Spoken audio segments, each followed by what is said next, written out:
Thank you very much for coming. I'm really honored and feel very excited about this presentation this morning. It's a result of, I would say, a year of my own research and work with the social media team of students that I have who work with me. And I was thinking this morning that I think it's a year that I've had the Parsons 560 Twitter account and our blog that we launched last year. So thank you, thanks for being part of it. And this event came out of a lot of the research and the discussion that we've had and kind of our own discovery and really wanting to understand what social media is, how it's used in fashion, and how to help students and faculty and kind of all of us in the fashion community understand it a little bit more. So the new museum had an exhibit up in New York over the holidays, and the exhibition was entitled Free. And the exhibition took its name from this free culture. It's a social movement that acknowledges the revolution that the internet has played in industries, such as music and print publishing. And it argues that it can be dealt with as an opportunity for greater sharing and really a distribution of knowledge, rather than a threat. So artists are engaging with the complex freedoms of this newly expanded public space, examining the possibilities and dilemmas enabled by broader availability and a circulation of digital material, locating new contexts for art which to take place. So we're really here to explore, understand, and offer an expose of why we're here and what we're here to learn about. We know that brands are connecting with customers, and those emails of do not reply are kind of going by the wayside, thankfully. We're moving into an era of customized messaging and personalization and this real true dialogue. So, one of my first questions was, if businesses fail to speak with their customers, are these businesses going to fail? Just some housekeeping. If you are tweeting here, the hashtag for the event is SMW Parsons, so Social Media Week Parsons. We're really proud to bring this event to you in relationship with Social Media Week. It's going on all week. There's free events all over the city. So if you haven't been participating or attending any of these other panels, it's an incredible array of over 300 events in New York, and I believe there's 7 cities around the world who are also participating in Social Media Week, from Hong Kong to Rio, Paris, Toronto.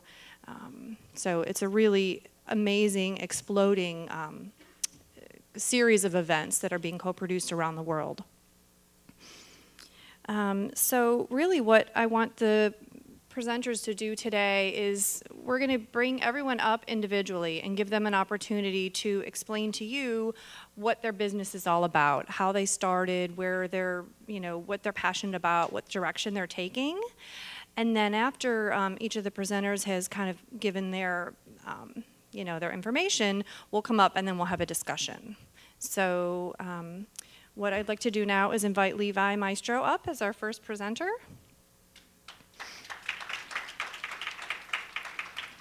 I'll try to help you out here.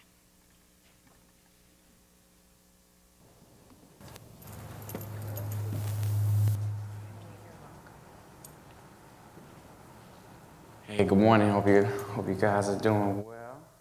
I'm gonna real quick go through, before I show you this video, kind of explain some of the things I've done, since I think most of the people here today are here for fashion reasons.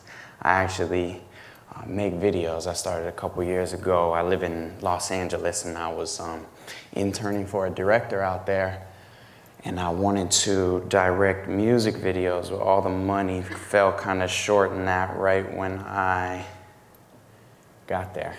So I kind of had to figure out my own way into making a living with what I loved.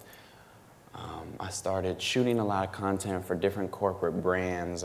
Belvedere Vodka was one of my monthly clients, and I would shoot a lot of their events. It kind of gave me my month-to-month way to get by, and then I eventually went on tour with a music artist. When I got back from the tour, I looked around and realized that I was living my dreams, and I wanted to start showing the world. So I put together a project called Maestro Knows, which is my website and also like essentially a video diary of me, my friends, and our lives. So it'll guest, I'll just pull up a new window and show you the homepage of the site. It'll guest photographers, directors, stylists, skateboarders, kind of all over the board, just different people that are creative and talented. And basically I take you into their environment and show you what their life is like. It's very nonchalant. It just feels a little bit more personable because all of these people are my friends.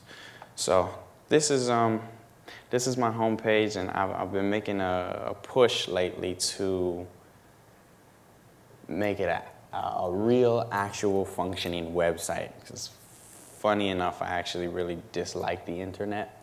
But I've been figuring out how to use it to my advantage, because being a young person and wanting to, you know, be creative and be successful in life, you need to figure out your way around the internet.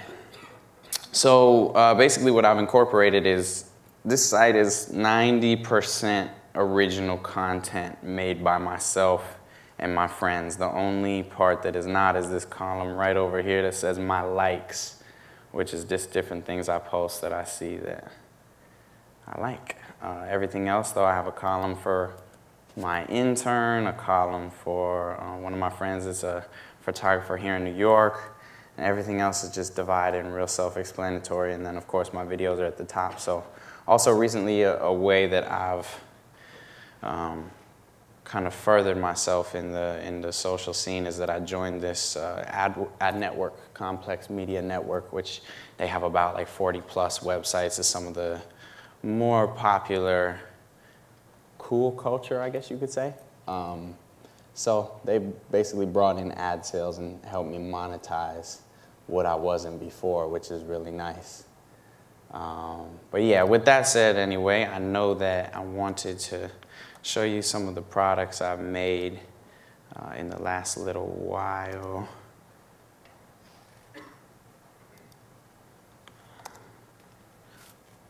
So this is a skateboard. I'm a skateboarder since I was a young kid, so this was one of the first projects I did with a shop called Information in Hawaii. This was actually a project with Starburst, and that's why you see the background is like little checkered Starburst candies unwrapped. And this is a new project I have called an Infinity Piece that's with a jeweler in Los Angeles. His name's Cheyenne Afshar. He's a 21-year-old young motivated kid, and he came to me and asked me if I ever wanted to make anything, to let him know. So I had this idea this summer to basically take the clock out of a watch. And jewelry to me is really materialistic. I'm not really into that stuff, so I never had a desire to really wear it or make anything. But then, yeah, I don't know. Somehow it occurred to me that a watch would look really cool if it didn't have a clock inside. So I decided to really see what it looked like, and we went ahead and made it. And my idea really, that was kind of bigger than anything for me, was that you know, watches were invented in the late 1800s, and since then they've had one functionality. That's obviously to tell time.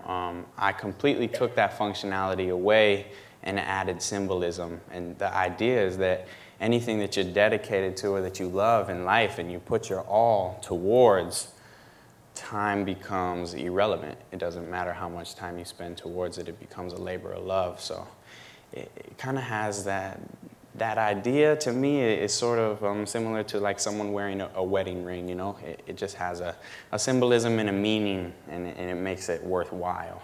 So through the audience that I've been able to develop with my videos, I now have like a consumer support base, and I'm able to make these products and actually you know, sell through and make profit and whatnot. But yeah, aside from that, that's the gist of what I am doing. I've worked with, now in 2010, I worked with Adidas, Brand Jordan, Vans, Hennessy, EA Sports, Casio, Starburst, Brisk, to name like a few, so it's picking up.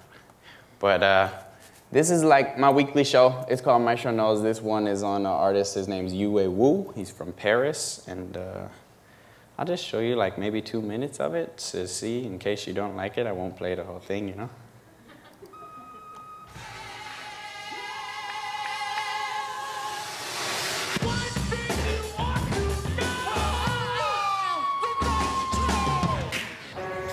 Hello, California, Los Angeles. I am back. It feels so good to be home, especially with my Parisian friend.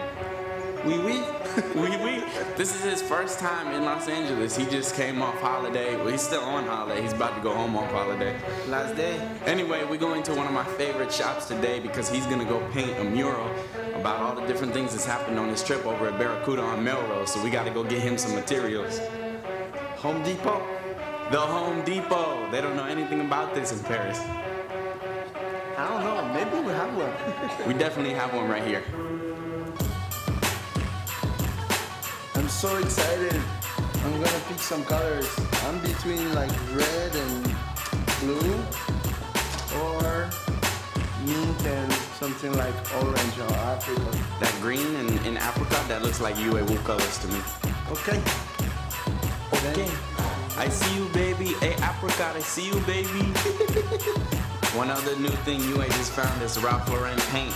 Exceptional quality. It's made out of sweat, man. I thought it was going to be funny to make Yue figure out the self-checkout by himself, but turns out they have it in French. Veuillez scanner votre premier appel. What kind of accent is that? What? Already a problem? They said instead of thank you for shopping, they literally translate to merci d'avoir magasiné au Home Depot, which is hilarious. Hilarious. Sky high. Sky high. Wow, welcome to Melrose Avenue, where the Hollywood dreams come true. We're at Barracuda right now. Got a couple walls, couple spaces Yue can choose from to throw up thanks to Miguel. And right here behind us, there's Shepherd Ferry. On the side is Mike Giant. And next is Mr. Yue Wu. Let's get started. Yes, let's do it. I see you, baby. So, anyway, that's a little gist of it. The whole thing's kind of long, but basically that was his first time in Los Angeles. He came over from Paris, and I was showing him around town. So that's pretty much what I've been up to, along with a whole slew of brand work. So I'll just let the next person take it from here.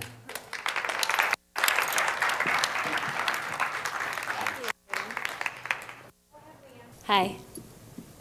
My name's Leandra. I write the blog Manrepeller. It's a fashion blog about trends that women love and men hate.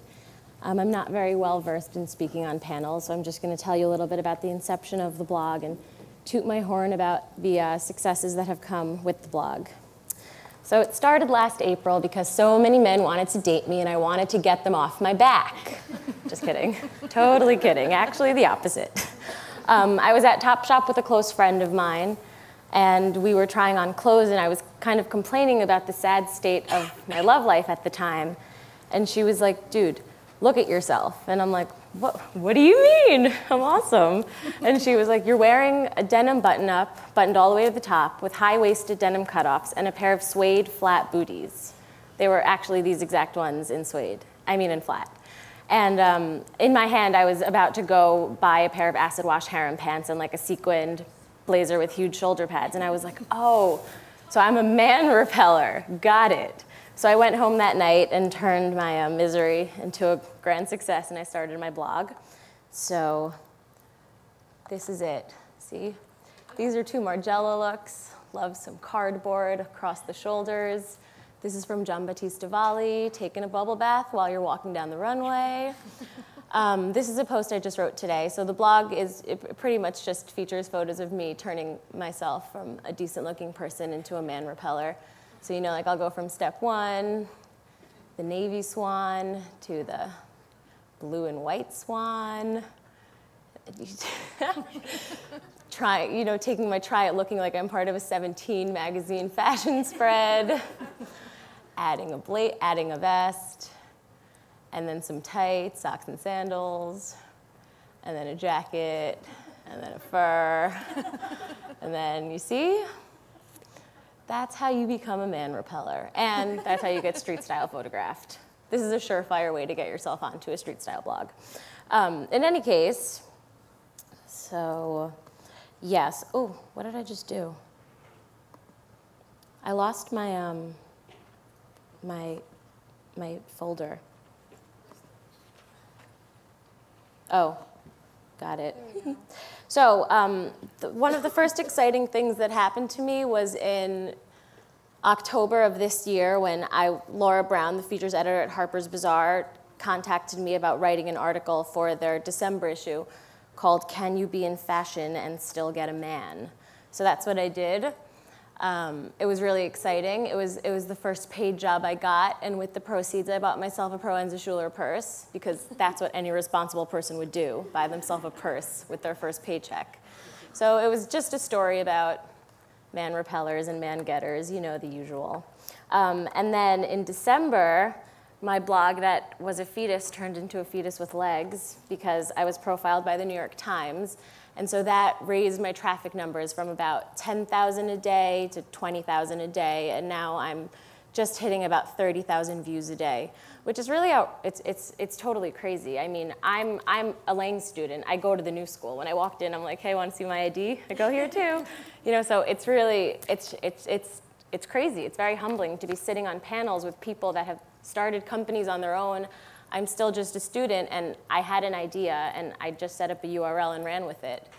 And then the New York Times was like, I like your URL. So that was pretty sweet. Over, I guess, last month, I started dipping into some video content. Rachel Roy contacted me about partnering up for Valentine's Day. So we filmed 3 video shorts together, helping 3 Rachel Roy girls turn themselves from man-getters into man-repellers because they had a similar problem and wanted to yield the men off. So Harper's Bazaar covered this, and I'm just gonna show you one of the videos because it's kind of funny.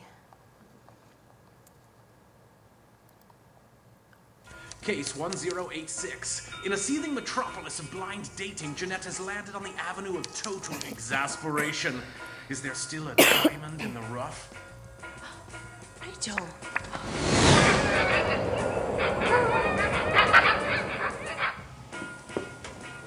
Rachel, I have a blind date and I can't decide what to wear.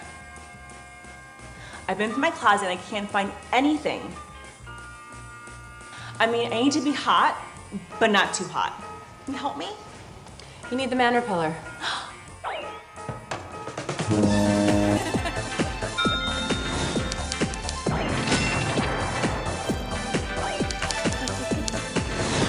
I've been repelled. Repelled indeed. Jeanette is looking for the one, and so a onesie in denim. Nothing says Valentine's Day like socks and sandals, a dress as a jacket, and a dead bird on your finger. Thanks, Manrepeller. Thank you. Manrepeller, you're all awesome. Case closed. Yeah. So that was, oh, thank you. Keep it coming. No, I'm just joking. That was just one of the videos we did, which was really exciting and fun. And then, you know, and then I guess a few weeks after that, Lucky Magazine contacted me about being part of a fashion spread that they were doing featuring bloggers and their favorite spring trends, which was also a really exciting thing. That they had their conference yesterday and a cocktail party last night. And so this was the photo that was in my spread. I was wearing the menswear trend. That's what I'm excited to wear. I'm excited to look like a banker. So my point is to just say that if you have an interesting idea, you should set up a URL and run with it, because you could be standing up here next year at this time. That's really it. And okay, bye. It's nice to follow. Maestro and Levi and Leandra obviously are tremendous content producers in the space, so hopefully I'll be able to keep up with these guys. So I think what's interesting that you'll see today, first of all, I'm Ari Goldberg. I'm the CEO and founder of StyleCaster Media Group. What's interesting, I think, about speaking on this panel with these guys is each of these people are entrepreneurs, and they also are creating brands through the kind of content properties that they're creating, and it kind of shows you what they believe in. So obviously, with things Levi's doing, he believes in the power of street culture. Leandra believes in keeping men away from her, and you'll see Kendra believes in the power of bloggers and what they can do in the space. So I'm going to talk to you a little bit about where I came from, what I do, and what StyleCaster Media Group does, and hopefully I'll give you a feel for the things that we're up to. So my background and why you should care and why you might want to listen. I went to NYU undergrad and graduate school. For you Parsons folks, it's a little school a couple blocks away from you. I started my first business at 19. It was a strategic marketing company. That's me with Puffy when Puffy was Puffy. I left there to go head up business development for a gentleman named Steve Stout at a company called Translation. Stout was the genius behind the little idea that he had that rappers could sell sneakers that became the Jay-Z and Reebok deal many years later. Steve's also the founder of Carol's Daughter, which some of you may know. I left there to launch a couple startups and really kind of got immersed in the fashion space when an ex-girlfriend and her sister launched a clothing line called Porter Gray, as well as a couple buddies' new media companies. From there, I went on to head up business development and start LeBron James's marketing company, LRMR. So I got to work with Bron for a couple years. And that was really kind of the start to my career when we started incubating the StyleCaster concept.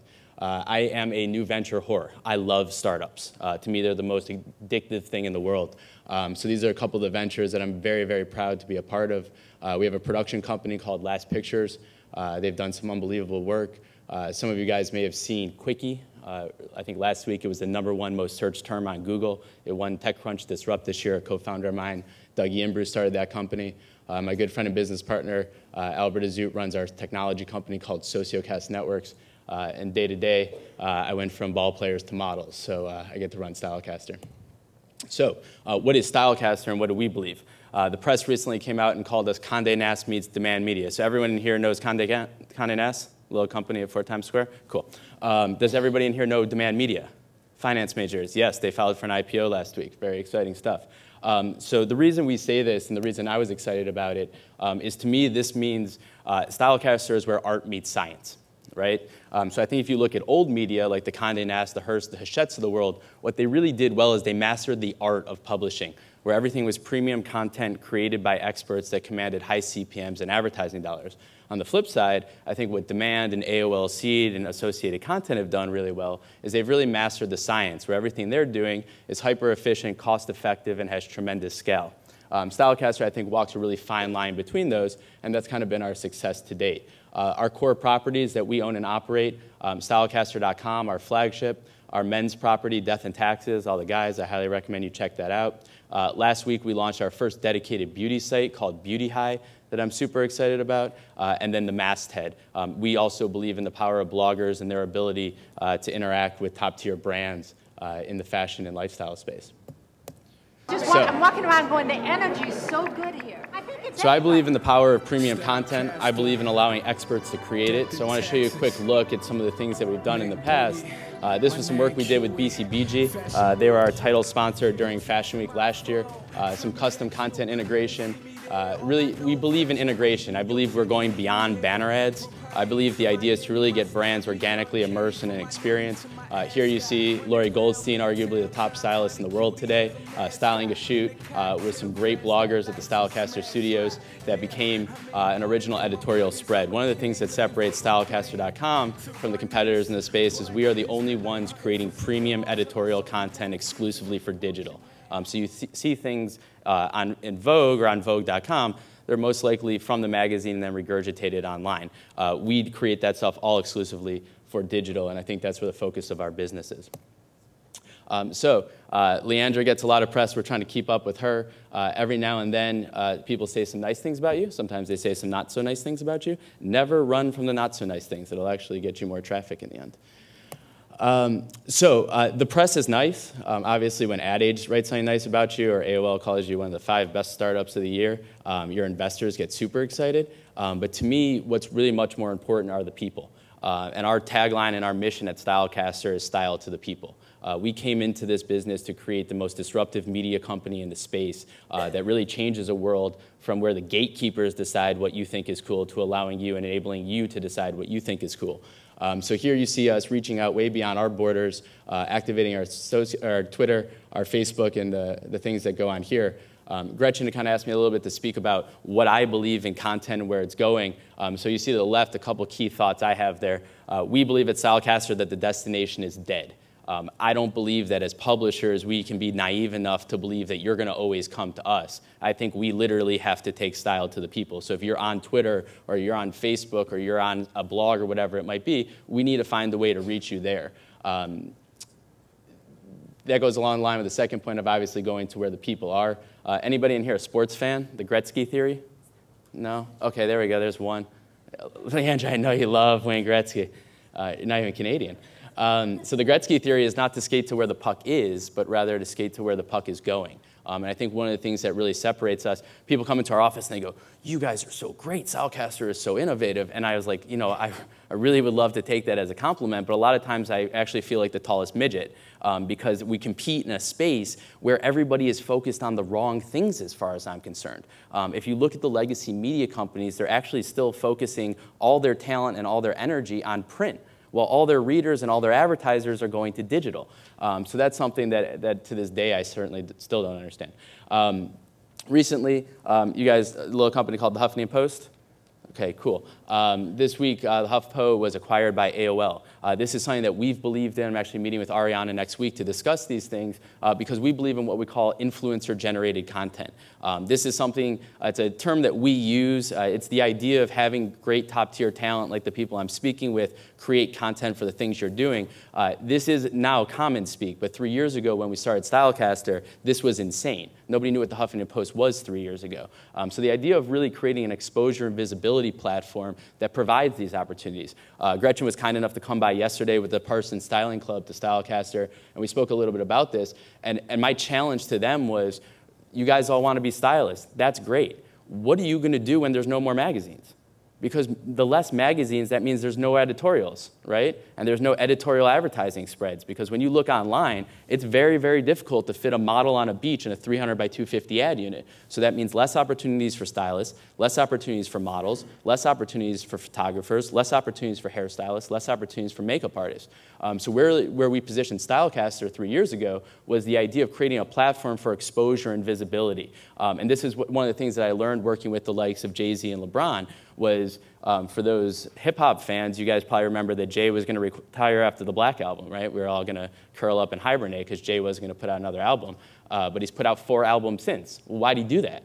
Because if he doesn't, he's not relevant anymore, right? And we're all in a fight for attention. We're all in a fight to stay relevant. And so that's the idea that we're really trying to create with StyleCaster, is giving the people a voice, both the industry experts that need it now, but also the everyday person. So this is a slide that you guys are probably familiar with. When I speak at these types of conferences geared towards an investor audience, they like stand and start applauding during this slide. I don't expect that of you. But the fun game I play with them is, you know, they love stats and numbers, and like the word 7 billion is, you know, really what keeps them up at night. But what I do is I say, listen, who in here knows a woman that cares about how she looks? Who has a girlfriend, a daughter, a friend, a sister, a wife that cares about how she looks? Right? So Suze knows plenty of people that feels like that. So that's our market, right? That's who we're going after. And I think we're really well positioned because, again, the people we're competing with, I actually have no idea what the people we're competing with are doing.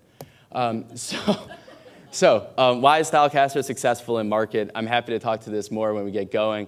Our battle cry in market, we are a media company, right? It's not that complicated. VCs call me, investors call me, and they go, well, tell me about your revenue streams. Do you have a deal of the day going? I go, no, we're a media company. It's very simple. We take advertising dollars. Media agencies and brands write us check to get their message. The reason StyleCaster has been so successful in market, doing millions of dollars in revenue in less than a year in business, is because when we go, what we've become, and what I'm so proud of, is the idea StyleCaster Media Group has become the conduit between brand messaging and consumer sensibilities. Brands are coming to us saying, we want to reach your audience, but you know how to talk to them better than we do. So here's a check, and here's our message, and you figure it out. And then we've been able to do that with the likes of Diet Coke. We ran Diet Coke's biggest campaign of the summer called Stay Extraordinary. It was a truly integrated campaign with a feature area supported by Standard Media, but 19 premium videos that they came to us and they said, hey, we want to highlight influencers across fashion, beauty, music, and business. Can you get these people for us? So we actually even acted as a talent agency, right? So you see Rebecca Minkoff, Alexandra Wilson, Ted Gibson, DJ Cassidy, all these amazing people that we bartered. And we actually got these people involved for Diet Coke. So when we go to market, for us, it's create, activate, distribute. That's what we do that no one else does. So what does that look like? The Diet Coke campaign was our biggest win at the time. It was a $500,000 campaign. When these people come to us, these are the types of things they expect from us. And what I was really proud of is when Coca-Cola, the #1 brand in the world, comes back to you and says, the campaign you produced for us was the most innovative campaign of 2010, and the people we work with, our partners, the agency gets that recognition, we knew we did something right. So I'm extremely proud of the content we're producing, but also the ways we're able to integrate brands, and I think it's really showing throughout our business. Last but not least, just a quick look at some of the brand partners that we've worked with. Obviously, I hope to see this list grow. But the exciting thing from my perspective is the quality and the caliber of the brands that we're working with on a day-to-day basis. I believe that there is a huge market for advertising. I believe that print advertising budgets are going to continue to shrink. I believe that TV budgets are going to continue to transition elsewhere. And I believe all those dollars are going to digital. So when people come in, they go, why do you do what you do? Why did you leave your dream job of working with LeBron James? I said, well, you ever asked a bank robber why he robs banks? And they go, no, I actually haven't. I go, well, if you did, he would say that's where the money is. So the reason we went into digital advertising is because all the money is going there. So we're super excited about the things that the future holds for us and also our friends that are doing similar things. Talk to you guys in a bit. Hi, everyone. So my name's Kendra Bracken-Ferguson. I'm really excited to be here, and Ari really summed up my whole presentation that all of the dollars are going into digital. I completely agree, and it's the reason why my business partner and I actually just founded our own agency, Digital Brand Architects. And I actually kind of came into this a little bit differently. I started at Fleishman Hillard, which is one of the largest PR agencies. I was die-hard traditional publicist PR person, and I quickly started moving into the social media space. I started working with MySpace in 2003 when they first launched, and I had the opportunity to kind of at the very beginning understand what social networking really meant. I stayed at Fleishman for several years. I helped build the digital practice group. I traveled all over the world doing these digital immersions with our internal teams and brands, helping them navigate the space. And then I went to Ralph Lauren to head up the social media team there, which was quite an amazing experience working with one of the largest American fashion houses across all of their brands and on a global landscape. And it really just kind of instilled in me not only this entrepreneurial spirit, but also an understanding of how to work with large fashion companies in social media. How do you remain luxury and still have a presence on Facebook? And so I found it to be really exciting and intriguing, but I also met my business partner, and we started talking, and we had ideas of our own. And so when we talk about the power of digital and the money in being in digital, we are firm believers in that. And we actually launched our own social media agency, Digital Brand Architects. Our agency has two kind of arms to it. One is social media strategy. That's kind of figuring out how do you help a brand engage in social media, what course should they take, what channels should they be on? Should they be on Facebook or Twitter or YouTube or Vimeo or every other social media channel? And then we also are doing all of the execution. So if we've decided that they should be on Facebook, what does their Facebook page look like? What is their voice on their Facebook page? How many wall posts are they doing? Are they advertising? Are they creating unique content? So that side of our agency really does a lot to help brands kind of understand what's their path in social media and how do they get there. And I have a few case studies that I'll show you.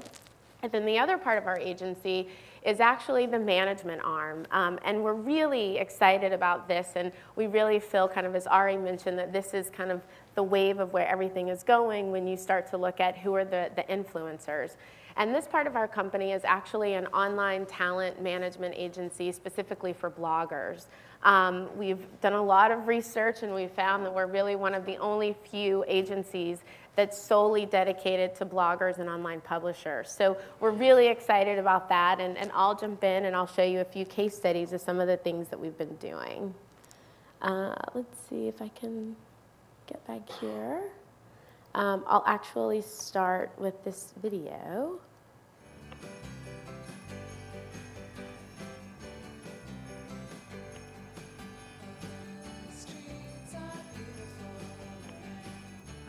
I don't know if you can everyone hear this video?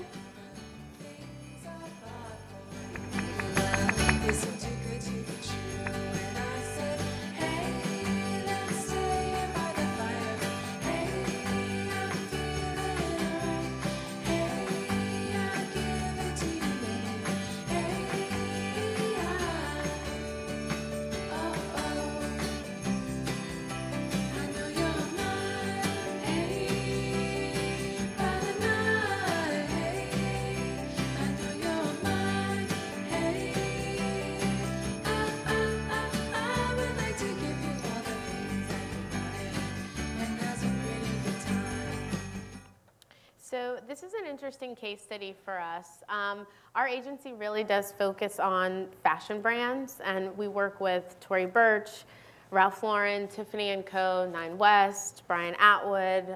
We also work with Starwood and Aldo. And this is an interesting client for us. Olsen Boy is actually Mary-Kate and Ashley's junior line that's sold at JCPenney. So we started working with them last year, and one of the interesting things is that they were going to do their holiday video, and traditionally they work with models, and we said to them, instead of working with models, let's actually work with bloggers, because they're the new influencers, and when you work with a blogger and put them in your ad campaign, you're automatically getting a built-in base of users. Once they put that video on their sites, they're already reaching 1 million people. Whereas if you do a traditional campaign and you use models, the models don't already have a built-in voice or a built-in readership, so you're not getting as much traffic out the gate. So they let us come in. We brought in bloggers for a casting, and they actually cast 3 of the bloggers that we manage in their video, and we created, the video I just showed you, which was a shoppable video. And what we did, which was really exciting, is that all of the bloggers were actually giving flip cameras, and whenever they went to the shoot, which was at an ice skating rink, it was at this really amazing loft downtown, they were all taking behind-the-scenes photos with their flip cam, they were tweeting, they were live blogging. So before the video even launched, we were already driving just a lot of buzz and a lot of energy and excitement. And then all of the bloggers were in the video, and as you can see, we had amazing blog impressions, over 10 million impressions, and that basically means how many people came to the blogger site and saw the video that was on the site. But this was really exciting for them, because whenever you start to look at a brand that has never really worked with bloggers before, and the fact that not only did they work with them, but they included them in an ad campaign, was really amazing, and I think the results really speak to that. Another interesting case study that I want to talk about is StyleSip. And Kmart is actually one of our clients, and they have StyleSip, which is their junior brand. It's Rebecca Bonbon and Bongo and Glow. And so what we do for them is a little bit different than what we do for Olsen Boy, but we manage their Facebook channel. We also do their Twitter updates, and then we helped with all of their video content.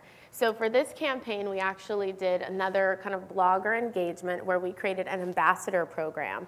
And we worked with Claire from Fabu Madness, who is actually a student at Parsons. We also partnered with 2 other bloggers, and what they did is we took them to Kmart. We had an amazing shopping spree. We again gave them flip cameras. They were taking photos, and they were tweeting, and they were doing videos. And over the course of 3 months, each one of them guest blogged on Kmart's StyleSip blog. So they were creating content for the brand's blog. They were also blogging on their own sites.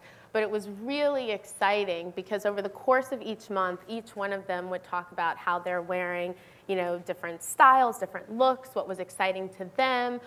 We also did what are the 25 things people don't know about you. So it was a lot of fun and very engaging.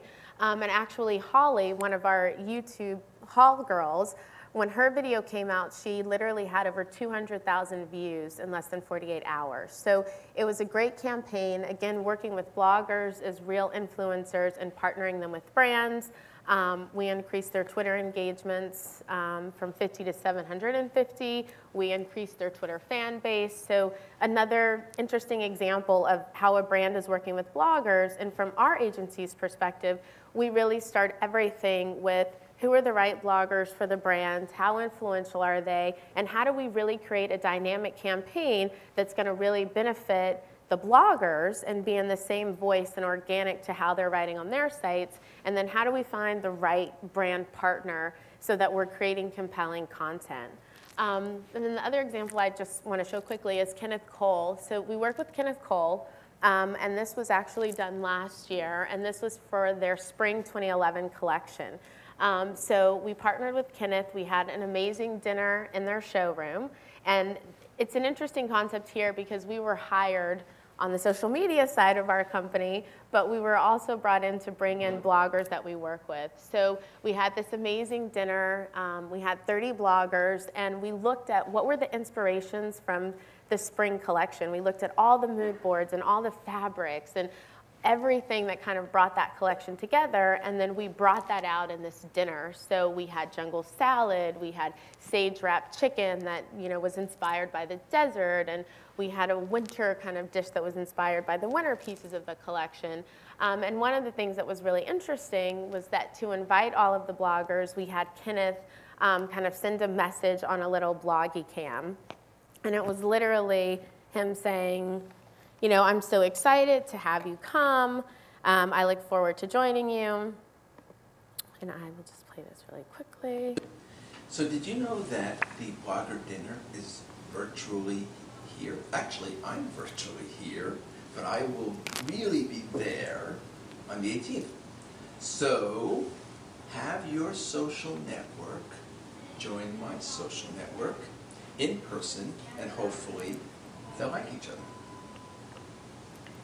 And that was really interesting because to have a designer really embrace social media and really engage the bloggers, it was the first time that he had done something like that, although he is very active on Twitter and other social networking sites. So it was a great way to get bloggers involved. To have him send them a personal message was really exciting. The bloggers felt really engaged. And then they also, of course, received a pair of shoes after the dinner. So my agency, we really do focus on for our clients, what are the next things in social media? What are the next trends? Is it Get Glue? Is it Pinterest? What's out there that we can bring to them to help them really navigate their way across the social media landscape? And then from a blogger perspective, we've done a lot of campaigns to just help bloggers partner with brands. And there's a few kind of pictures that are going. One is with Gretchen, who is a really highly influential eco-fashion blogger. And we partnered her with Equinox because they were launching their new Derringer, which was a hybrid bike. And she actually rode the bike around the city for 2 weeks, and then she created a city guide for them. So that was very much an integrated partnership between a blogger and a brand that we put together based upon a product that was right for her.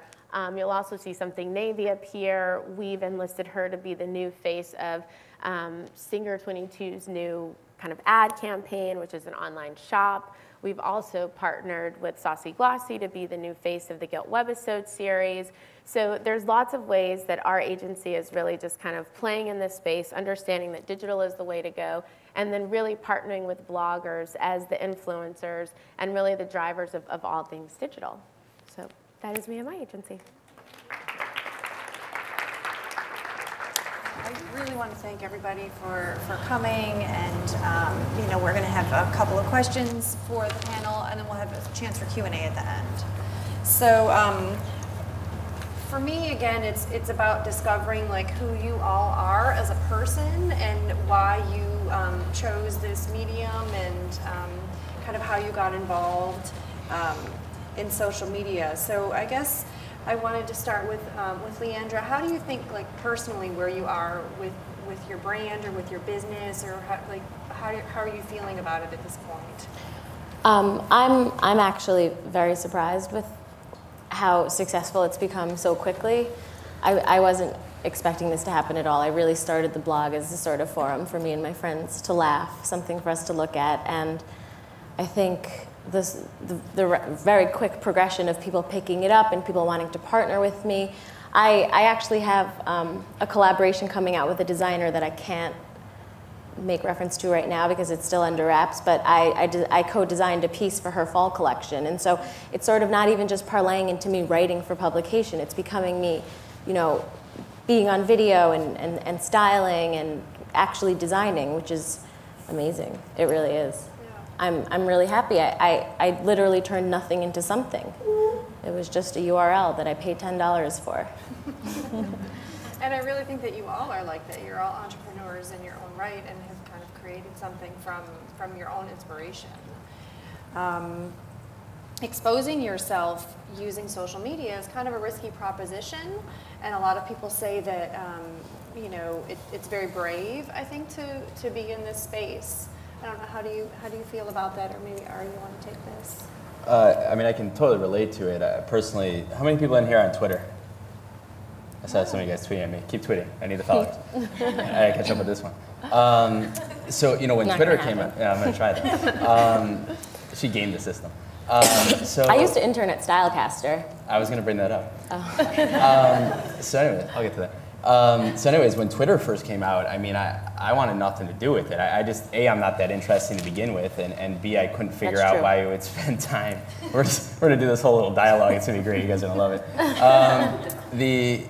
You know, and one of the guys who advises us on social media, a great agency that helps us, he said, dude, you're the CEO of a media company. You don't have a choice. You gotta be on Twitter. And it gets addicting, as I'm sure you guys are, and it becomes a game, right? And actually, I have a good friend, Adam Penneberg, who wrote a book called The Viral Loop, which I highly recommend you all read.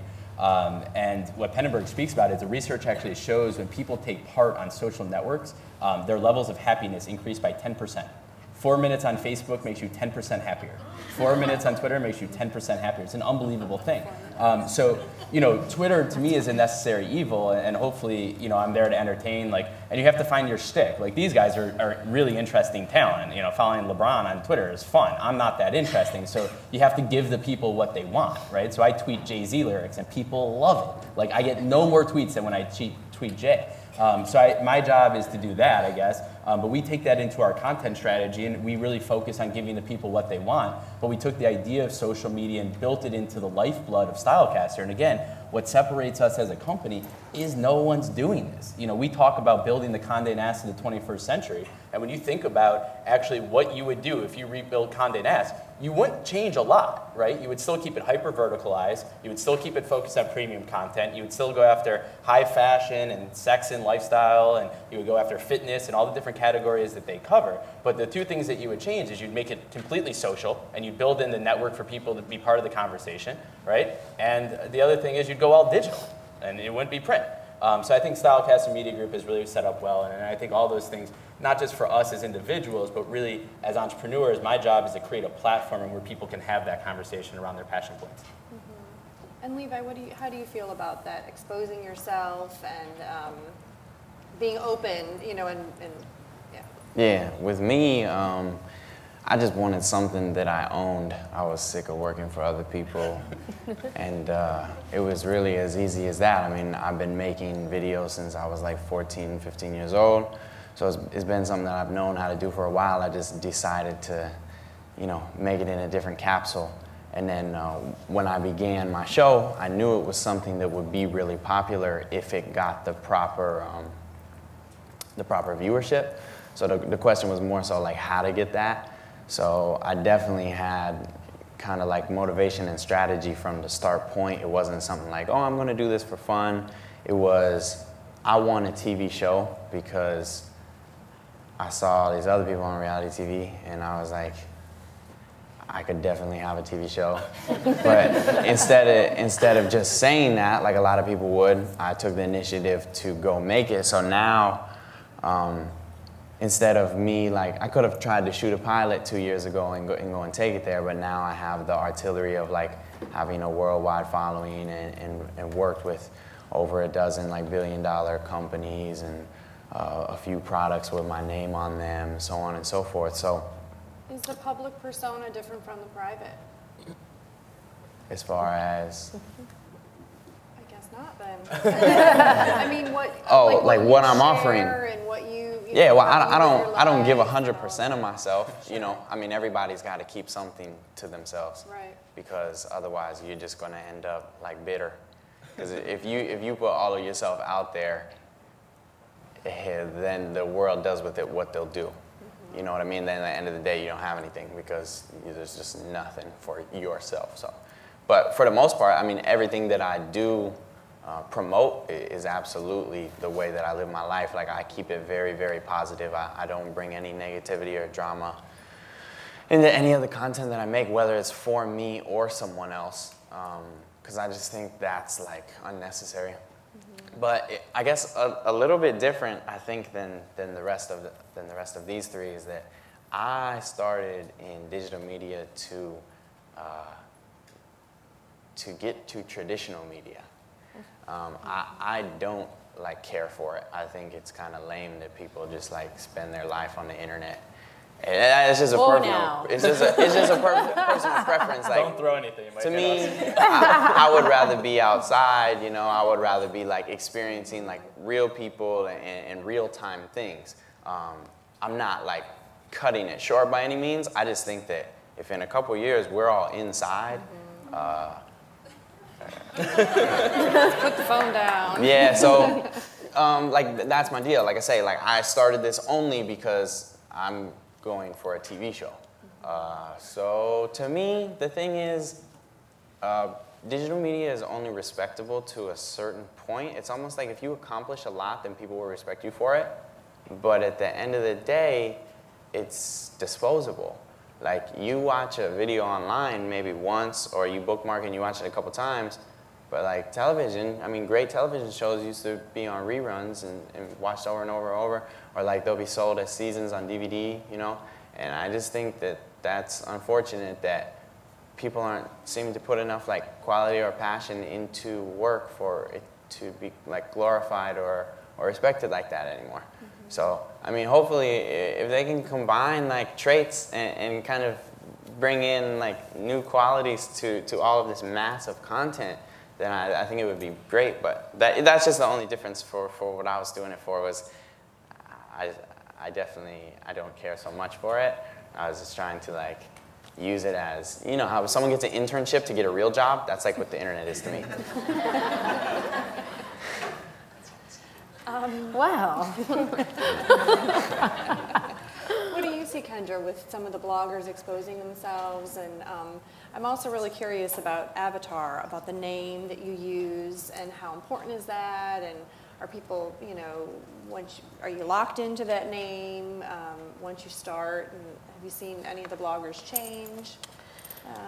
Well, I mean, from like my personal experience, like I was at an agency and I was leading a digital consumer team, and I was talking to my clients about starting a blog. This was like in 2005, and I felt very hypocritical to go into a meeting with presidents of companies and tell them that they should be blogging, and I wasn't blogging.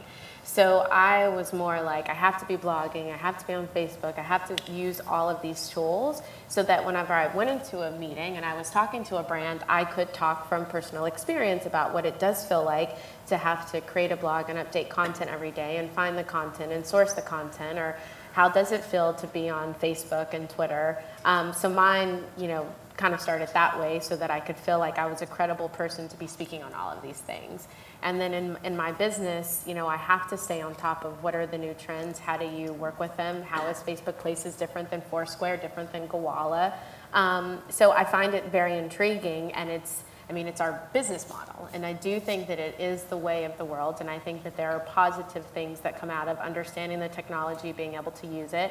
There's a lot of studies coming out now in terms of, you know, young kids using their iPads and how they are able, you might have told me this, and how they're able to really problem solve because they're figuring out how to use these different technologies. So I do think that there's positives. In terms of like avatars and your screen names and all of that, I do think that it really depends on how you're using it, why you're using it. and then what you feel comfortable with. Like we tell our interns, like, don't put anything on Twitter that's like a curse word or talking negative about somebody, because that will come back to haunt you. And stuff is archived on the internet. Anything that you put out there, you can come back, similar to a rerun, similar to this. It may not be like you go and buy the DVD, but if you search something and you know, you've put content up 4 years ago, like you can go to my blog from years and years ago. I don't even update it, and it's still there. So I do think that people have to be mindful how they're using it and what direction, but I think that all of the tools are very powerful, and to not be embraced in them or to at least try them, you will be left behind. And I think that there's a great thing that's happening with this generation is that there's all of these new jobs, and you can create your own job based upon one of these platforms that you've just learned about. You can create your own company. I mean, Ari's created like 10. So to sit back and not jump on that wave, it's kind of like you're letting things pass you by. And I think that it is exciting to go into a new profile and create a name, try it out, make some friends, you know, see what you're doing. And I always have to be mindful as someone that owns a company that has brands that are looking at me and what am I doing, and my information is much different on my Facebook, on my Twitter, even though in some cases they're all connected through my Foursquare. So. And so you mentioned a little bit in your presentation, even Kendra, about the ROI and working with bloggers, because they do bring this huge audience with them. Is it challenging for businesses to kind of understand that and get it and kind of flip over their thinking? It is, and you know, what we really create, we really help brands understand the value of bloggers, because it's not even so much about having this much traffic or that much traffic. If it's the wrong traffic for that brand, or if your demographics aren't right for that brand. So there really is a value in kind of understanding all of these different media properties, figuring out what's the best fit, and then looking at the ROI kind of, you know, you have your reach, you have your impressions, and not to go too much into the analytics, but if you start with, as a brand, what are we trying to accomplish, then I think that'll help you figure out your ROI based upon which bloggers you're working with, based upon what you're trying to accomplish. And Levi, when you've pitched, you know, concepts to clients, to marketing, to brands, how does that kind of come about, or do you talk about ROI and what do you bring to the table? Yeah, usually all technical aspects go through my manager, but I'm more so just handle the creative on everything. As far as pitching work, normally that's actually not the successful way for me. All the projects that I've done, the brands come to me. So it's because of like having created something that's being seen and being successful, then, you know, it's like anything else in the world, you know, you put out something attractive, and then like people will find it and be attracted to it. So I just try my best to keep being better, so that way if I get better and bigger, then everything else gets better and bigger. And Leandra, it sounds like you've had the same success that brands are finding you just based on what you do. Yeah, that's pretty much how it, I love it when people are like, how did you get that profile? And I was like, I didn't get it, you know. Someone reached out. It's really interesting how connected all these social circles in fashion are. The reason that the reporter from the Times found me was because at a Vogue wedding, Meredith Melling-Burke was talking about my blog, and she was like, wait, man, I have to get in touch with this girl. What is her blog? And that was that. That's good. Word of mouth. Yeah. What's your favorite blog besides your own? My favorite blog besides my own. You know, I don't know. I would say that my favorite personal style blog is probably Kelly Framel's The Glamour Eye. She's very quirky. I love her. I met her in person. She's great. I also love Jane Aldridge's Sea of Shoes, because she's only 19. She's been blogging for 4 years, and she really has a good head on her shoulders. Street style blogs, I adore Phil O's Mr. Street Peeper and Stockholm Street Style. And I guess general quirkiness, just for a good read, I really like Elizabeth Sparadakis' White Lightning. Yeah. Ari, what's your favorite blog? I mean, again, you know, I read ESPN, so you know, I'm not the target audience here. I think there's a lot of bloggers doing really interesting stuff. I think the numbers sometimes reflect that. and sometimes they don't. You see some of these guys blowing up, and it's really awesome. But I'm sure as these guys will speak to, some of the coolest people are probably people you've never heard of. And I think one of the challenges, and Leandra and I speak about this all the time, and we spoke earlier, the kind of fight to stay relevant, right? And Kendra had mentioned this idea that when you start getting big and you put yourself out there, all of a sudden you get commercial, and at what point are you judged to sell out? And, you know, like, God forbid, Leandra has a boyfriend and she's not a Manrepeller anymore, and you know, all these things can come up. Man repelling part 2. Right. How to get him not to sleep with you. Husband repelling. Oh, just kidding. So anyways, the fashion blogging space is super cool. Are they only seeking fame? What are they in it for? And I think, you know, even when you guys were at the office yesterday, we spoke about this idea of the attention economy, right? And I think one of the most interesting things about fashion is the dynamic between the consumer and the brand, right? And this idea that there's so many people in the space with the contraction of magazines that it's not necessarily about money anymore. The Huffington Post built an entire business on people that didn't get paid to write, right? But they needed that exposure, they needed that attention to keep their brands going. So I think it's just completely disruptive to the traditional fashion media model, what the bloggers have done, and I just think it's going to be exciting to see what happens, because, you know, within chaos lies opportunity.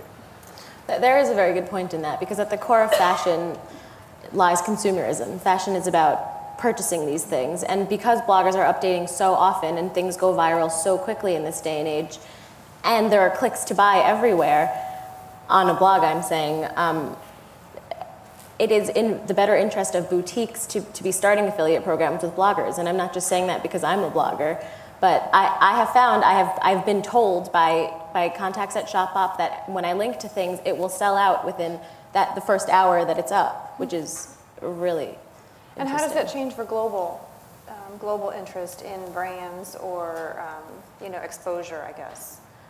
How do you mean? I guess how is it different? Because I realize that a lot of the retailers aren't shipping globally, or they're not a global brand, but that you are probably all global. Do you know what I mean? I think, just if I jump in and interject, I think what you're going to see is, in this case, the retailers are actually a step behind, and they'll catch up to the bloggers, right? And you know, one of the things I love telling a story, I think I told it yesterday, when we started StyleCaster, I said to my brother, I said, let's really be quiet about this. You know, I love the quote, people only listen when you whisper, the Marlon Brando quote. And I go, it's gonna be great, it's gonna be completely viral, and we're just gonna tell a couple people. And he goes, dude, you are such an idiot. I'm like, that's not nice. And he goes, dude, we're an internet company. He goes, we're gonna be global on day one. And you know, the first week we checked our Google Analytics, we had visits from 192 different countries. So I think as you see the proliferation of this content, really with the global inspiration and what the internet empowers, you're going to see brands catch up. So I think Net-a-Porter does like same-day delivery in Manhattan now, right? So they're obviously trailblazing that, but you're going to see retailers go completely global and supply chains completely change based on that. Well, and I also think to build on that is, you know, that's such a great quote, because you're there and you're instantly global, but then you also have to look at what's happening in other countries. I mean, like Sweden's, they are so far ahead of us in terms of blogging and how bloggers work with brands and how they're integrating. And I also think too that, like, globally, there are these companies that are partnering with bloggers in their market, and so they're still doing affiliate-based things. And some of the larger companies will definitely catch up, but the opportunity for affiliate programs for blogger engagements, that's global, and it's happening not only in the global lens, but locally in all of these different countries in different ways. So it's really fascinating. Yeah. And I know, Levi, you do a lot of work internationally as well. Yeah, I think right now it kind of helps and is attractive just for like diversity reasons. You know, it's really cool for me to see that people in so many different countries know about things going on over here. I think it has a lot to do too with the U.S. is still the most influential country in the world. You know, people are constantly interested in what we're doing and what we got going on. So whether they have to end up traveling here to get the things they want or to experience the things they want, like, to me, that still makes the world go round. You know, they're probably absolutely right. Of course, people will be forced to catch up to it because it's just for the benefit of their own. But yeah, as for now, it just seems to I think Levi makes an interesting point. I was lucky enough recently, I was invited to a dinner called Fashion 2020. It was by the New York City Economic Development Council. It was the top 50 CEOs in fashion. One of those rooms where you walk in and you go, you know, what the hell am I doing here? And Diane Van Furstenberg's there, and Terry Lundgren's there, and Andrew Rosen's there. And one of the big battles that they were talking about is how do we keep New York City as the center of the fashion universe? And a lot of where our conversation led to was New York City in itself is a brand. America in itself is a brand. This is still the biggest market, but we need to figure out how we take the power of what we do here. We would call it style to the people, but how do we literally proliferate that and enable that throughout the world? So I think there's a lot of people trying to address that problem, and it's just so fascinating when you look at the actual issues that come up there. The biggest issue they spoke about all night was the idea of visas for the Chinese. Biggest issue that there was. So just the international law and the things that affect it are certainly interesting, especially for the students in the room to take a look into, and the effect that's going to have on the fashion space. Great.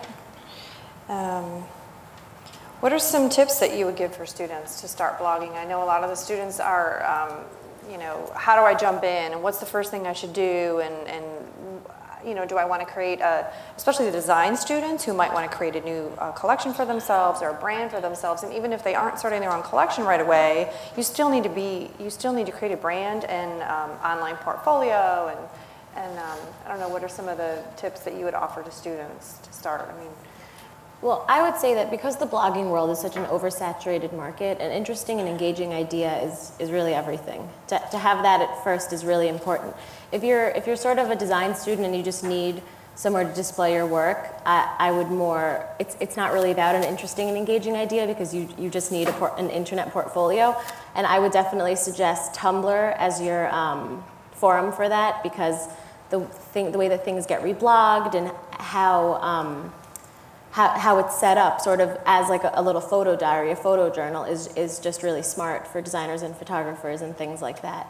But if you just generally want to blog about things you love and whatever it is, really try and pigeonhole the one thing that you adore, you know, and turn that into an entire blog, you know. So if you're like really into layering watches, call your blog like 3 watches, 1 arm, and just run with it. You know, I think Leandra brings up an interesting point. The first thing is taking the initiative. You know, just do it. In this world, no one's going to do it for you. The second thing is, if you don't feel that you have the social media savvy or understand it, StyleCaster is always hiring junior team members. So all those guys that want to get the knowledge, you can wake up and be somebody one day. That's important. Leverage the mediums that are out there. But even when we spoke with the students yesterday, I think what Leandra's done so well is, we live in an attention economy. You have to figure out how you stick out from everyone else. And in a sea of fashion bloggers, she was able to create something so interesting and so genuine and so passionate and so differentiated, you can pay me later, that people stuck to it, right? So I think the key passions points that these guys represent is it's completely genuine. You cannot fake anything on the internet. You will get called out. It will never go anywhere. So being genuine is core to it. Finding things that you're passionate about is core to it, but also differentiating yourself and doing something interesting, because regurgitating the same things that everyone else is doing is not going to get you anywhere. And I highly recommend it, whether it's the design students or people that want to be writers or photographers. You guys have the power of doing things that you do not have to climb the old corporate ladder like people used to. So take advantage of it. You know, we're hiring an army of salespeople. If any of you guys are in digital advertising sales, but my brother who heads up our ed sales looks at them and he goes, listen, I'd rather you come back in here and lose a deal than come back in here and tell me they don't remember you, right? And people have got to remember you. So whatever it takes to do that, court attention at all costs. Do you have any tips for students? But don't get naked. I wasn't even implying that. I don't know where you come from. My thing is just to do what you love, you know. I think a lot of people begin to make them as an experience. Like you have a Facebook and you have a Twitter, you have a blog. It's like, it's almost another form of social networking, which, I mean, to each their own. Everyone's going to do it for their own purpose. A lot of people do it to start like a business. I guess for me, my thing was like, I made videos for many, many years before I ever uploaded them online. And of course, it wasn't as developed as it is now, but even so, I could have put them on YouTube like 3 years before I did. And even so, I've still never put them on YouTube.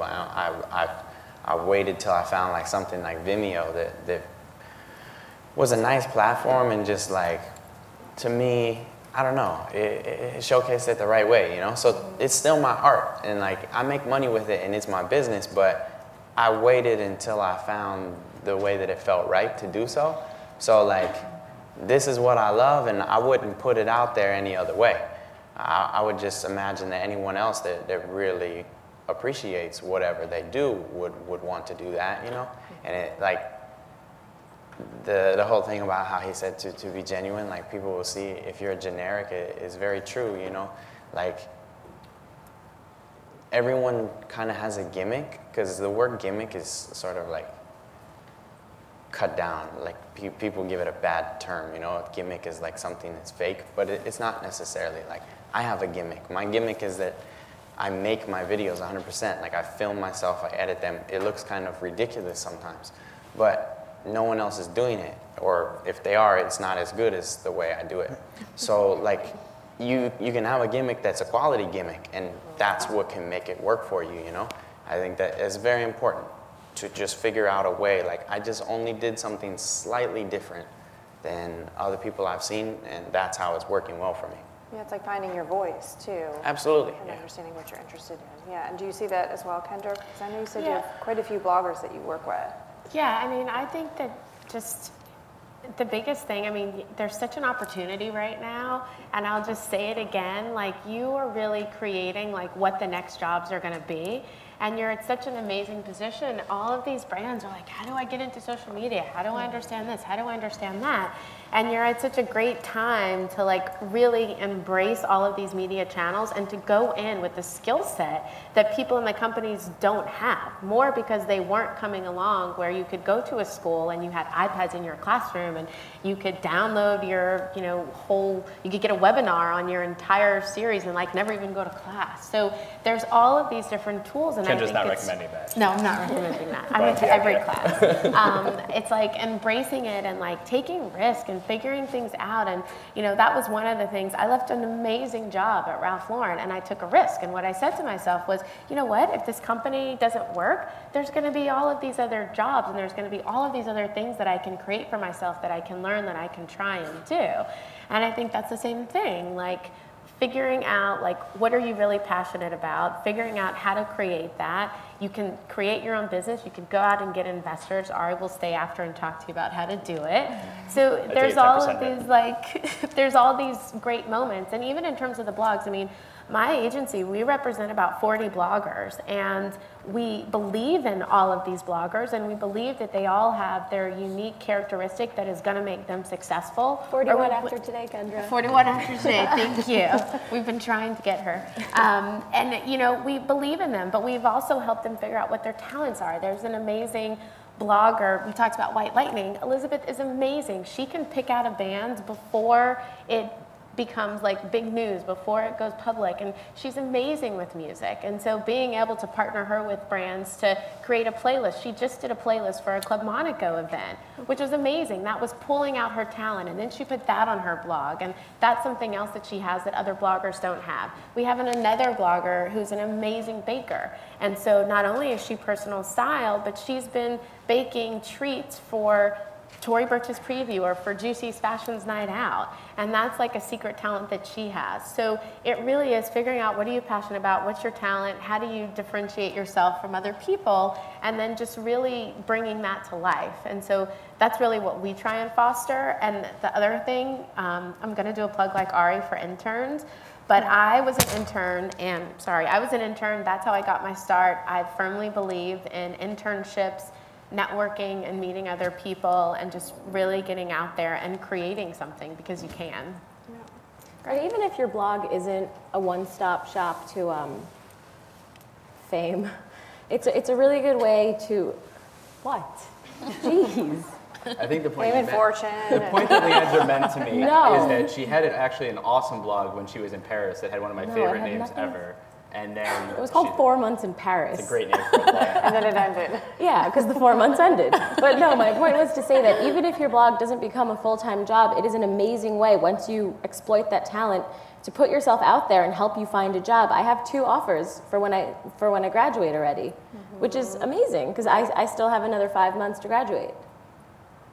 Great. It's pretty nice. Well, what I want to do now is take questions from the audience. Hi, I'm Natalie Tallis. I'm a student, not a teacher, and I'm going to go a little old school on you here. I'm fascinated by this, and I'm going to figure this out. So if I'm a little cynical now, bear with me. Up till this panel, I always looked at bloggers as members of the media. They were objective. They gave their opinions on fashion or politics. Am I to understand bloggers are really nothing more than sales, besides you, you're a comedian, not you, her. We love her, we love her. But no, like your venue is, it's an advertisement, right? Is the content all through media purchases? You seem to do art. Your bloggers work very closely with brands. They're not objective if they're getting free Kenneth Cole bags. I mean, so did I misunderstand what a blogger is? Just most blogs to begin with? Are they really just advertisements on the web? Do you want me to start and then you go? Sure, by all means. So say something smart, I'll just copy it. So we act as managers. So we are representing bloggers as their managers, similar to how a talent agent like a William Morris represents an artist, a celebrity. And one thing that's really important for us is that all of our bloggers complete a brand profile, and it's anything and everything about them and the brands that they love. So that's kind of how we hear in the beginning, who are the brands that you already love, that you're already wearing, that you already want to work with? And when we're going out to the brands, it's based upon this true sense of who the blogger already loves. So we would never partner a blogger with the brand that doesn't make sense for them, that's not right. And then ultimately the blogger is really deciding what's the best fit for their brand. And we've had bloggers turn down $10,000, $20,000 deals because it's not authentic to them. It's not a brand that they want to be associated with. So it's not to say that we're just saying, here, go be with this brand, go be with this brand. It really is, true to the blogger. And from a media perspective, we do view bloggers as members of the media. We also view them as media channels and brands within themselves. So it's really pulling that out outside of just like one blog post, but really turning them into a media channel. And I understand this because there's a fine line. But it also is, if this is your brand and you're making money and you're a blogger, you're also not being paid by Lucky Magazine to be an editor and to go and cover different events and different parties and different collections. So you also have to look at the model at which a blogger, this is their brand, they have to make money off of it, they have to make a living, if that's the way that the blogger has set their blog up to be. So I get it. I do realize that there is a fine line, but I also trust that the bloggers are as passionate about their brand and they want to be seen as credible and transparent and they want to do anything to kind of damage that. And my perspective is definitely a little different than Ari's, but we sit very much aligned in how we are creating integrated marketing partnerships with bloggers and brands. But that means if you are a young designer and you want to get attention on a social media platform, you're not necessarily, and if you're going to send out a list to bloggers, you have to be very careful. Do you have to send them bags if they're going to write about something that, if you want them to write about your brand, we have a lot of young designers there, do you need to give them something? Do they need to wear it? Are they going to say, you talked about Shopbop. What the relationship there seems much closer than I guess I ever appreciated. Yeah, I mean, it's the same way. If you're, Tom Cruise is a bad example, but for some reason he's all I can think about. If you're Tom Cruise and a brand is hiring you to be their spokesperson, he is probably getting the brand's clothing because he needs to wear it around. He's going to be in their ad campaign and he's going to be paid for his services. So if a brand comes to a blogger and says, we want you to be their ambassador, we want you to create a capsule collection, we want you to be in our ad campaign, we want you to wear our clothes every day, and we want you to constantly be talking about us, that's very much a paid spokesperson. Whether you're a blogger, you're Tom Cruise, you're me, you're a designer, you're a stylist, that is a brand paying you to be the face of their That's interesting, right? You're a paid spokesperson. These aren't members of the media. These aren't objective style observers. And that's well, but then we could keep talking about it because then you also have editors that outside of the role of editors can potentially be paid to be in other campaigns. And so I think that that's why for us, it's like it starts with the blogger, but this is, brand that you're building, and so there's going to be different facets to it. But that's not, we have lots of bloggers where brands will pitch them to do editorial content, and they do it all the time, and that's not something where we're going to the brand and saying, you have to pay this person to write about you. That's at the discretion of the blogger. But once it turns into using that blogger in a capacity to host, to create content, to film a video, to produce a series to be in their ad campaign, that definitely changes the landscape. And no matter what area of the media you're in, once you're starting to use your talents in those regards to promote a brand, the conversation changes and it becomes much different. And that's how we're trying to navigate this whole landscape, because there are gray areas and things are changing, and we'll start to see this change. You know, it's changing now, and we'll see it change in years to come. I think Kendra makes two interesting points that I picked up on. First, I always believe in bringing presents. So as you guys exit, we brought presents for you guys. We believe in Fashion Week tote bags. It's our big thing. So we brought those for you guys. One thing that I would highly recommend, again, she does really, really well, pick a fight. There's a great book by the guys who invented Basecamp called 37 Signals, and one of their things in terms of courting attention is to pick a fight. We like to do that at StyleCaster. But back to Kendra's point, I think there's two interesting things that stuck with me. One, while I was working with LeBron, the first thing, our battle cry in market was always partnership, not sponsorship, right? It was actually Reebok and Adidas that came to Brown with a lot more money than Nike did. But Nike said, we know how to build brands, and we're going to help build your brand in parallel. We're actually going to invest in that. And that's obviously why I did the deal with Nike. But also in terms of how this whole blogging thing got so disruptive. I'm not that smart, so it's a little remedial for me, but I blame it all on Jason Blair. If you guys remember the New York Times reporter, the minute you couldn't trust the New York Times was the minute you could trust some dude in his mom's basement. And the whole world changed, right? And literally bloggers are disrupting media at a whole new level. And you know, the last thing that it brings up, and I'm not from the publishing world, so this stuff really pisses me off. In terms of these guys getting gifted or brands paying them, like, come on. I mean, go to Nobu, and you see an editor from Elle sitting down with the PR rep from Kenneth Cole. Don't tell me there's a separation between church and state. You know that $5,000 vacation they just took, it's just garbage. So that stuff has always gone on in the media business. They don't talk about it. To call these guys out from working with brands, and you know, they don't even need the product. They like it, you know, or they throw it away, or they talk about it anyways. And if a brand wants to pay them, and people come to us all the time and say, well, how do you feel about brands paying you? I feel great about it. I'm in business. But the key for me that I tell people is, you know, if you come to me and you say you're a sellout because you accepted money from a brand and it's integrated into your content, I say, dude, I'll sleep fine tonight. If you come to me and say, hey, your reader's not happy because that completely screwed up the experience, then I'm pissed, right? And I think what's so powerful to me, and I think what Kendra and her partner have done a really good job of, is really focusing on the integrity of the brand. For each of these people, to be honest, most bloggers aren't necessarily brand experts. Some of them can create brands, but don't necessarily know how to manage a brand. So I think what they're doing is quite powerful, and it's an interesting thing. And again, it's why publishing is so disrupted right now. You know, it's just changing There's out of time. definitely a disconnect too. I mean, I think those who are content providers are much more sophisticated than most of the audience at this point in terms of what you're reading online because of the night. Yeah, I think the consumer's savvier than they've ever been. So again, I think what these guys do so well is it's completely genuine.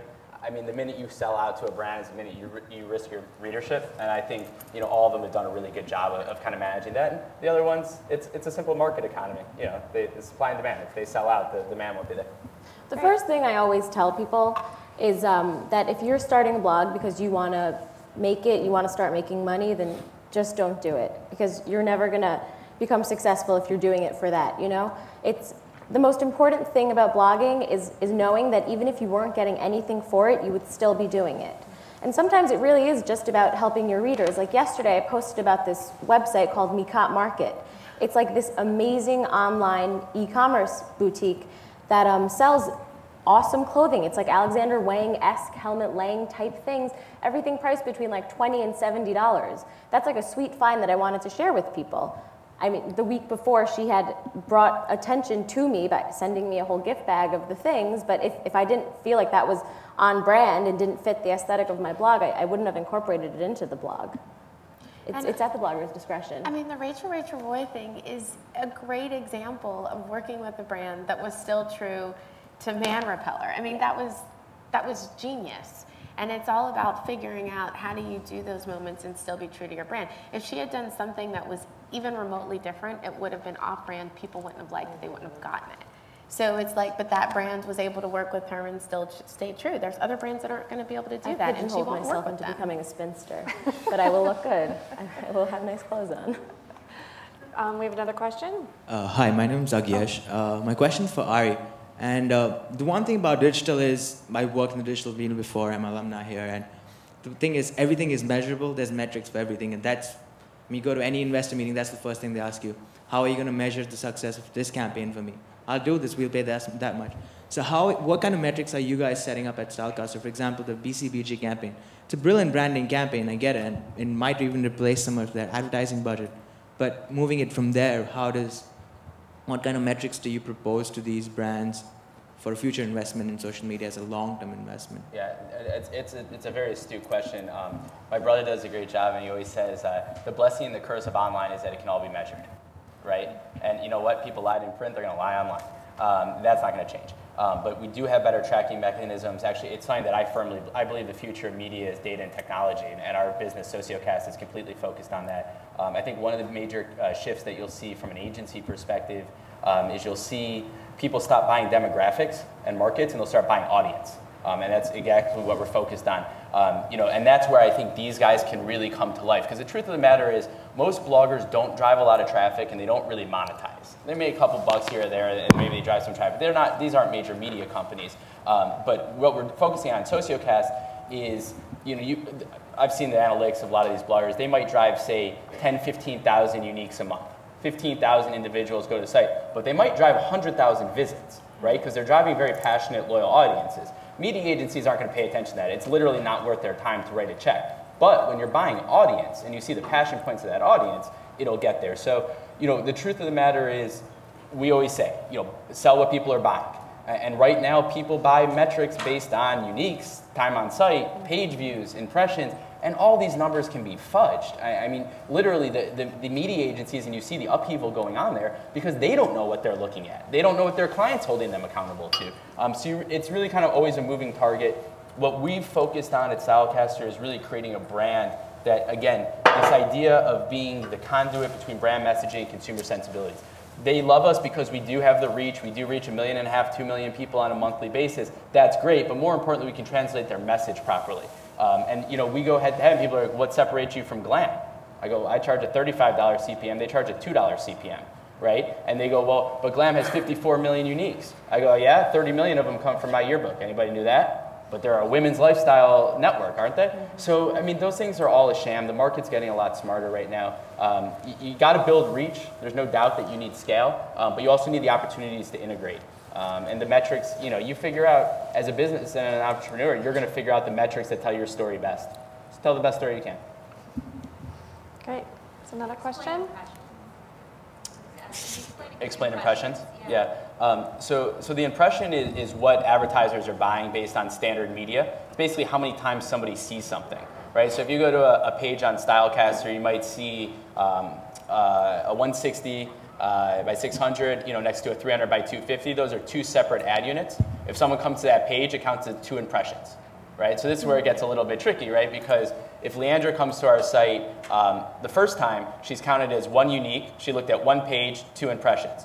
But if she comes throughout the course of the month, she might come 5 times. She's still only counted as 1 unique, but now she's made 6 visits, and she's looked at 6 pages, and it's actually 12 impressions. So the numbers are a little bit tricky, and again, where I think the bloggers need to be focused is on the idea of the visits and the passionate, loyal audiences that they're driving, because you can't sell on uniques when you're not driving, in the millions, and they're just not. Great. Hi. Rachel? Yep. Hi, my name is Rachel, and I teach a fashion publishing class here, and I'm coming up in the old school print world. And I do want to say that I appreciate what you were saying about how... I didn't mean to offend you if I didn't. No. I was going to say, actually, I was going to validate what you said, because I was at Cosmo Girl for a decade before we folded, watching swag come through every holiday season. And, there really has never been a separation. And I've been teaching journalism for 10 years at the New School. And I wish I could stand up and say that, we're proud and separate, but it's a business. And to that end, I had a guest speaker last night in my digital media class who came in to talk about content and as a buzzword. Apparently there's a cover line on Harper's right now. Not Harper's Bazaar, you fashion people, but the other egghead Harper's.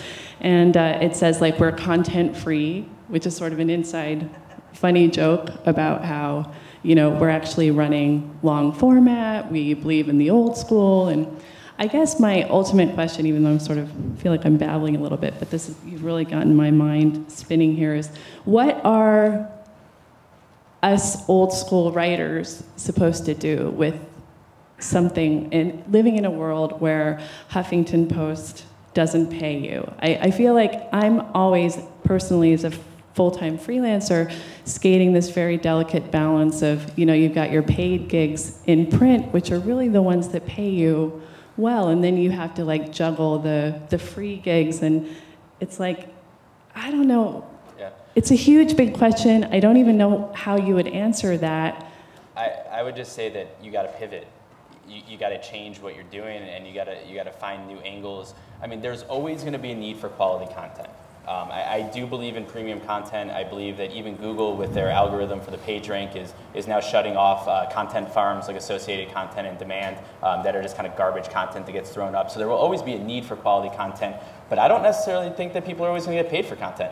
I mean, I don't pay people for content. I give them exposure and visibility. I think it's worth more than money.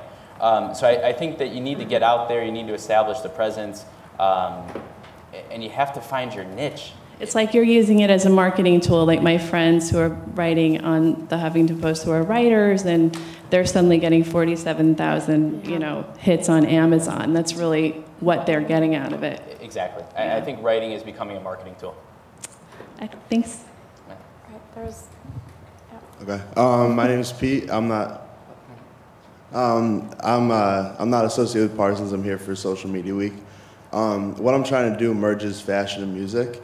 And Kendra, you mentioned, I forgot what website it was, but you said someone who posts new playlists and is up on new music. Elizabeth Sparadakis, White Lightning. Okay, I remember that. Ari, you mentioned Jay-Z being a huge influence and getting you hits. And Levi, I know you make playlists for a mixtape for the seasons of your show. How do you see music and fashion influence each other? Because obviously it's a huge thing. Ari, you've got great case studies. Yeah. Case studies are certainly experiences. I get all those stories. But I would say, you know, I think it's what's happening across media and culture in general. I think there's a convergence. You know, I think sports is entertainment. I think music is entertainment. I think fashion is entertainment. And, you know, one of the huge parts. Plug. All right, I'm on it. StyleCaster every Fashion Week releases an album called Sounds from the Front Row, curated by our good friend, and it's a free download for all you guys. So we do believe in the power of music, and the reason we came up with it was literally the idea that when you go to Fashion Week, to me one of the coolest things is just who's DJing. You know, some of the coolest things that are going on there. So I think it's a simple convergence. I think there are great people like Elizabeth who have converged fashion and music. Our men's site, Death and Taxes, actually started as one of the most popular indie music magazines. They decided to go completely digital, came to us. So, you know, I mean, you know, Fergie's a fashion icon, and, you know, all these people, all these designers want to become artists, and who knows? You know, it's just simple convergence. I think that's the way culture's going. Yeah, and I think it's also, you know, fashion is so much about your inspiration and, you know, your style, and music is really the same way. And we were just at a keynote with Tory Burch yesterday, and she was talking about how music is so influential to everything that she does, and that she's hired a new music person on her team that's basically curating music based upon her collections. And so I think that it's the expression that you get in fashion is the expression that you get in music, and that it really is this convergence of them both coming together just based upon everything that inspires you. So it's natural. Okay, next, one more question, or you wanted to answer that? Go for it. Just music, I mean, is bigger than fashion. It goes everywhere, so you can put it with anything, you know? Like, it goes, if you think about it, aside from this room right now, like, music is everywhere in the world. It's when you eat, it's when you shop, it's when you go anywhere. So pretty much like, yeah, it's kind of easy. It's interesting because you could include it into anything. The only reason why I did it is because I never listed the songs from my videos, because I like to make people just talk more. Like, if I just listed the songs, then they'd know what they were. But if I don't list them, then they'll like comment on the videos, or they'll ask people, they'll tell their friends, they'll go like show someone, hey, do you know what this song is? This makes it more fun and interesting to me, and it makes them work. Like, it boggles my mind when people ask me what a song is, and I'm like, if you Googled like 5 of the words and put lyrics, like, I guess a lot of people don't use Google. Except for the 50. So then I was like, okay, I'll make it easy, and I just put all the songs on a CD, and I have like many friends that are DJs, so that's how I implemented it. But I never thought I would have like my own mixtape. Like, that was never a desire. It just was like a perfect thing that made sense. Okay. One more question? Yeah. Hi, my name is Betsy, and my question is, what do you think the best way for a new fashion brand to reach out to bloggers, to get them to notice you, and if they like what you're doing, perhaps write about you? Are you asking me? I'm asking anybody up there. Well, are you sort of asking me how a blogger does not want to be pitched? I don't even know if I like the word pitch. Right. Say you're just starting a new brand, a new fashion brand, and you have no exposure yet. There's no brand awareness, and you're doing all the right things in terms of your site, in terms of social, in terms of your own blog. What is the way that you appreciate being presented or contacted to say, we thought you might want to know about our new brand? Well, things I don't like include feeling like I'm being sent a mass email. My email address on my website is harumpants@manrepeller.com. And so sometimes people will email me and be like, hello, Mr. Pants. And I'm like, fail, you're a bot. My name is not Harem. But I like to know that the person that is pitching themselves to me actually reads my blog. I really appreciate not being quoted back, but knowing like, oh, you did this installment, I think this brand is perfect for what you're doing here, and this type of posts really fits with something that we're doing here. So I like knowing that whoever is pitching is actually well-versed in what they see on my blog, and not just saying like, oh, she has 150 comments on that post, she must get a ton of traffic, I'm gonna reach out. You know? Being on brand is really important. Fitting the aesthetic of a blog is really important. And it's also figuring out like, what are you trying to accomplish and who are you trying to reach out to, and like, really, is your brand right for that blogger?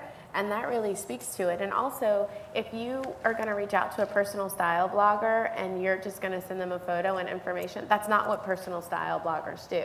They take the product, they photograph themselves wearing it, and so many brands just don't get the basis of what that blog is all about. So it's just so disrespectful whenever you're trying to reach out to a blogger and you haven't taken the time to read their blog. What were their last posts? How long have they been around?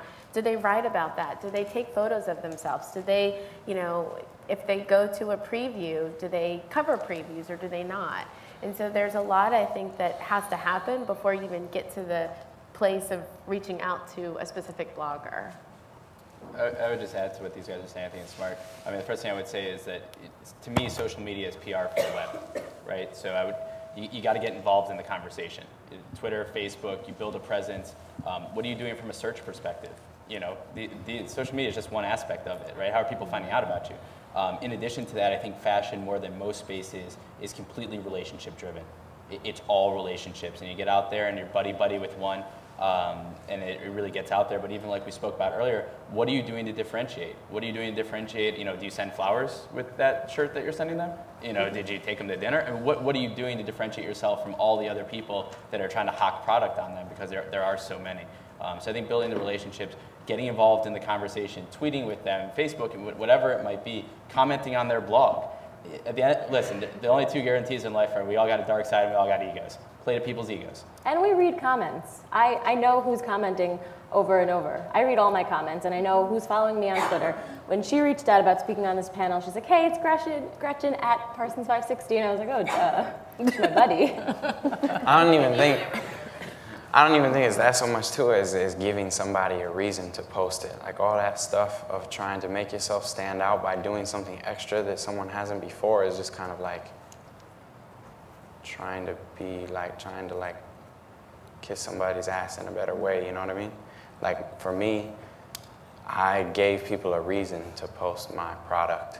Like, so many blogs that have a huge number of hits are recycled content, so when one posts it, all the others do too, and they kind of don't have a choice at that point because they need to keep their relevance. So if I just got posted on one, I wouldn't even have to send to the others, but I would make it right to get posted on that one. Like, there's different things you can do. You could even like, I mean, I've like filmed my computer with a certain website on it. It was my friend's website, so he loved me for that because I gave him impressions. So it's like a mutual benefit is really, really important. Great. Well, I see we're out of time, but I really want to thank the panel members for coming and presenting their businesses to us today. So thank you, everybody. And also thank everybody in the audience. I want to thank Gregory's Coffee for donating the coffee, StyleCaster for bringing little tote bags for us. And I also want to thank Elena Jaramillo and Eric, yes, DBA intern, and my research assistant, and Eric Freer as well, because without you guys, this would never have happened. So thank you.